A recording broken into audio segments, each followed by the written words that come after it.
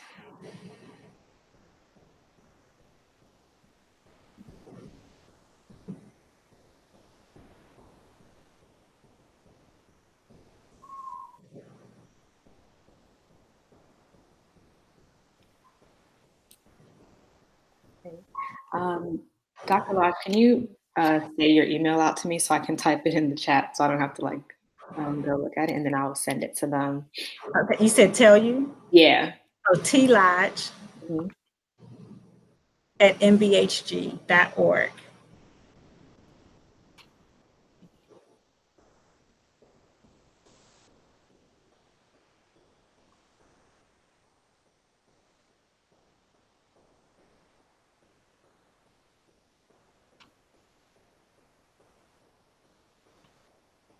All right. So those are the emails that you all could reach out to contact either Dr. Lodge or myself to get a copy of the PowerPoint presentation. And she said she'll add, bibliography so that you can have a list of some of the resources that she's used for herself as well as to help with her clients.